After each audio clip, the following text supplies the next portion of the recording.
নমস্কার, বাংলার পঞ্চায়েতে সবাইকে স্বাগত জানাই। আশা করি আমরা সবাই ভালো আছেন এবং সুস্থ আছেন।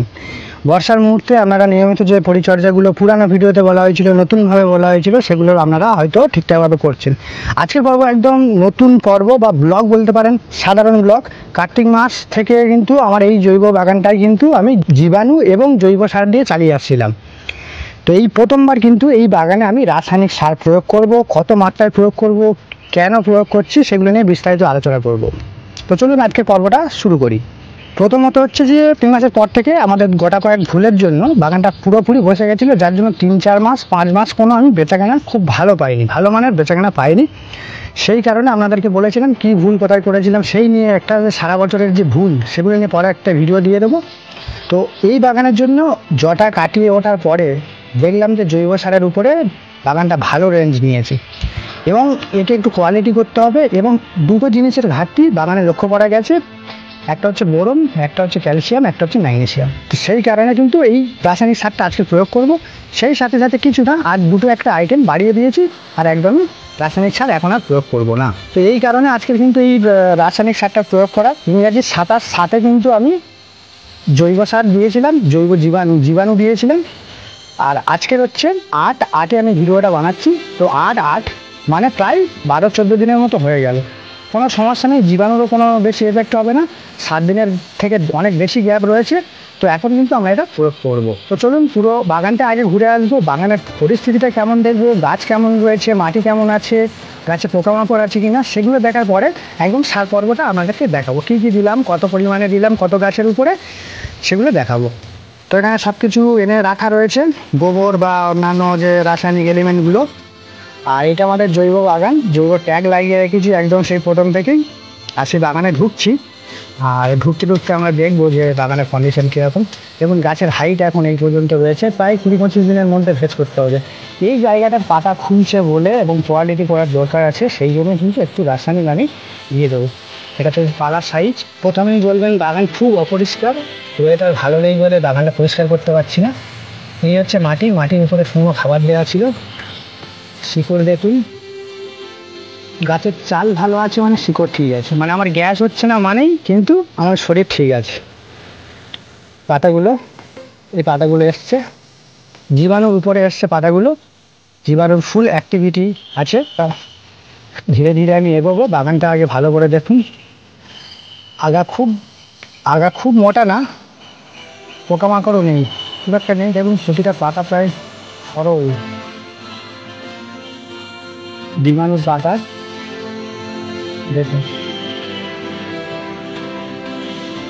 গোলাকার হলে ফিগার ভয়ঙ্কর ফিগার দাঁড়িয়ে যাবে, গোলাকার হয়ে গেলে পাতার ফিগার ভয়ঙ্কর দাঁড়িয়ে যাবে। এটা ভেজের পরে জটা লাগার পরবর্তী সময় এই পাতাগুলো ছেড়ে দিল, ভালোই কোয়ালিটি হয়ে গেছে, পান বিক্রি করার মতো। এই পাতাগুলো নতুন বেরোচ্ছে, একদম পাতাগুলো নতুন বেরোচ্ছে। পাতাগুলো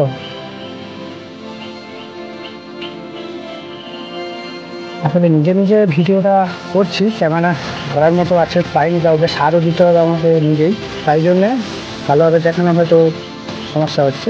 জীবাণু সারের এই একটাই গুণ আছে, বা জীবাণু জৈব সারের মাধ্যমে যদি বাগান চালালে একটাই গুণ আছে, যখন পাতা ছাড়তে শুরু করবে, গাছ যখন ফুল রেঞ্জ নিয়ে নেবে, তখন কিন্তু প্রতিটা পাতার ফিগার সেম হবে, একই রকম পাতা দিতে হয়। এই হচ্ছে একটা দাগ আমি লক্ষ্য করলাম, গোটা কত দাগ রয়েছে, কারণ ওষুধের ট্রিটমেন্ট ঠিক মতো করতে পারছি না ওয়েদারের জন্য। তো এখানে দেখলাম একটা গাছ এই ঝিমিয়ে রয়েছে, আপনাদেরকে বলবো এই ঝিমিয়ে থাকার কারণটা একটু দেখি। এখানে আমি লক্ষ্য করব, এটা কিন্তু ফাঁপার জন্য হয়নি, এটা কিন্তু কাণ্ড পচনের জন্য হয়েছে। ছত্রাক মাইসেলিয়াম কিছু দেখা যাচ্ছে সাদা পাউডারের মতো, ছত্রাক ঘটিত পচন।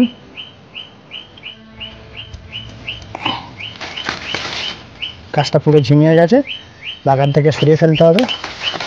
দেখুন যে খুব খারাপ আছে তা নয়, সরু হোক কিন্তু আমার পাতার রেঞ্জ ঠিক আছে, মোটাটাও খুব বড় নয়, পাতার কোয়ালিটি এলে মোটাটাও ঠিক হয়ে যাবে। পোকামাকড়ের উপদ্রব তেমন নেই এই বাগানে, এমনি পোকামাকড়ের উপদ্রব কম হয়।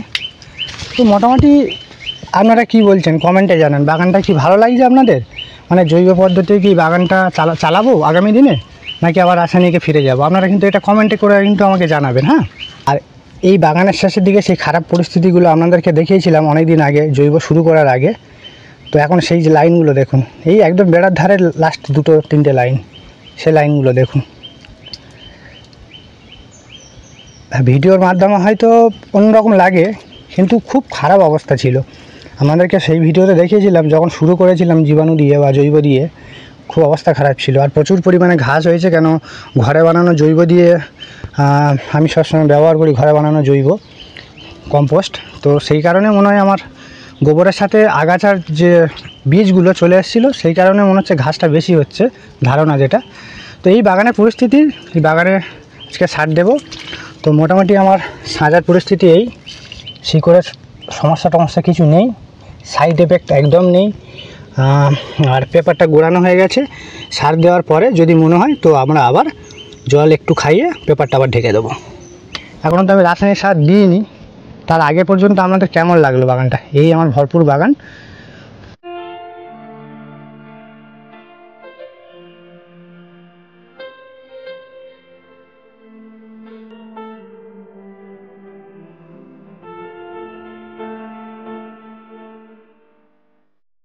তো বন্ধুরা, জৈব বাগানের যে কেমিক্যাল এলিমেন্টগুলো অ্যাড করছি, যেগুলো শর্টেজ আছে বলে মনে হচ্ছে, তো সেইগুলো দেখিয়ে দিই কী কী দেওয়া হচ্ছে। এখন ভিজাবো আমি, কয়েক ঘন্টা পরে কিন্তু বাগানে চলে যাব, বাগানে দেব। তো প্রথমে আমার চারার সংখ্যা প্রায় 2200 থেকে 2400 এরকম চারার সংখ্যা হবে। তো সেখানে হচ্ছে কি 0050, সেখানে হচ্ছে 0050 আছে 2 কেজি, মাল্টির ম্যাক্স আছে 1 কেজি, সামান্য দিচ্ছি, খুব একটা দরকার নেই।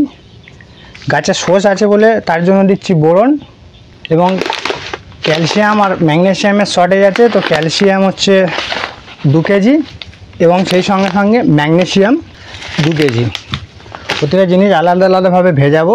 বোরনটা আমি মাইক্রোনিউট্রিয়েন্টের সঙ্গেই ভিজিয়ে দেবো, কারণ মাইক্রোনিউট্রিয়েন্টের সঙ্গে বোরন আছে, তো আলাদা করে যখন বোরনটা আমি এর সঙ্গে দেবো কোনো সমস্যা হবে না, বোরনের সঙ্গে মাইক্রোনিউট্রিয়েন্ট মিশে যাবে।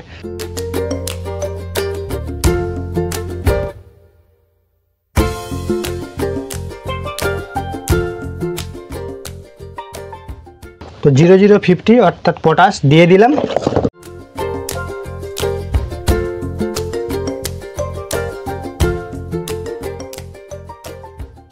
মাল্টিম্যাক্স দিয়ে দিলাম।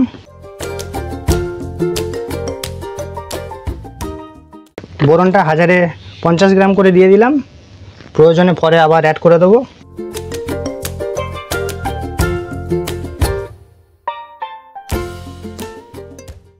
ক্যালসিয়াম দানা, পুরো সাবুদানার মতো ক্যালসিয়াম, এবং ঠান্ডা, সুন্দর ঠান্ডা।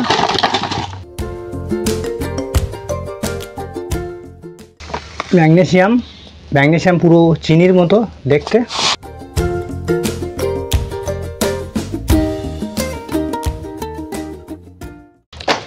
তো এটা ম্যাগনেসিয়াম দেওয়া হয়ে গেল। 2000 থেকে 2200 গাছের জন্য 1.5 কেজি করে ম্যাগনেসিয়াম আর 1.5 কেজি ক্যালসিয়াম লাগে। সেখানে এক্সেস অ্যামাউন্ট আমার আর লাগবে না এখন, তাই দিয়ে দিচ্ছি বাগানে। তো এখানে আমার আছে এনপিকে 0050, এখানে আছে আমার মাল্টিম্যাগ 1 কিলো এবং সেই সঙ্গে সঙ্গে বোরন, এখানে আছে ক্যালসিয়াম আর এখানে আছে ম্যাগনেসিয়াম।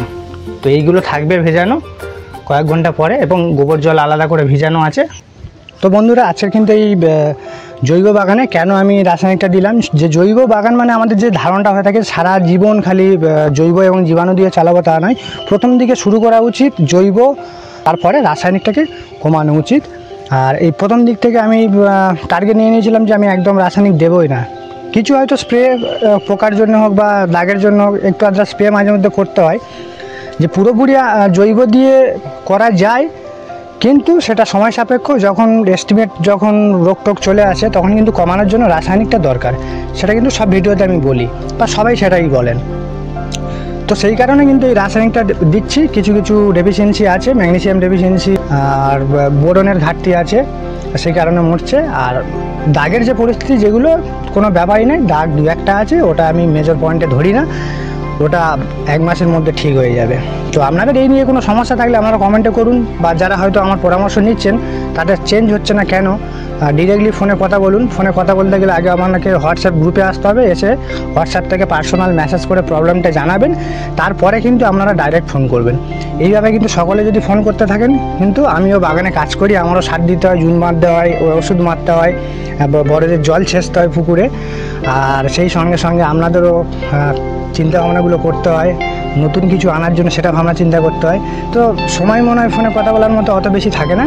তো কমেন্ট করে আগে প্রবলেমটা সলভ করুন, তারপরে যদি স্যাটিসফাইড না হন তখন ফোনে কথা বলা যাবে। তো আজকের ভিডিওটা এই পর্যন্ত, আমার বাগানটা পুরো ঘুরে দেখালাম, আশা করি ভালো লাগবে আপনাদের। আর আপনারাও চেষ্টা করুন রাসায়নিকটাকে দেবেন, কিন্তু কমিয়ে দিয়ে একটু জৈব পাটটা আপনারা আসুন, সবাই চেষ্টা করবেন মন থেকে। তো ভালো লাগলে অবশ্যই লাইক করে যাবেন ভিডিওটা, যারা প্রথমবার আছে দেখছেন চ্যানেলটিকে সাবস্ক্রাইব করে বেল বাটনটিকে বাজিয়ে দেবেন। আর ভিডিও সংক্রান্ত যদি কোনো জায়গায় কোনো প্রবলেম হয়ে থাকে, তো কোনো সমস্যা হয়ে থাকে, সেইগুলো বা কোনো মিস্টেক যদি হয়ে থাকে সেটাও বলতে পারেন, পরবর্তী কোনো ভিডিওতে আমি সংশোধন করে দেবো আর জানাতে পারেন। আর অবশ্যই কিন্তু কমেন্ট করতে ভুলবেন না যে আমার এই জৈব বাগানটা এখন তো রাসায়নিক দিইনি, এই পর্যন্ত আপনাদের কেমন লাগলো সেটা কিন্তু অবশ্যই জানাবেন। আর প্রচুর পরিমাণে শেয়ার করুন। ভালো থাকবেন, সুস্থ থাকবেন। আজকের পর্বটি এটুকুই, নমস্কার।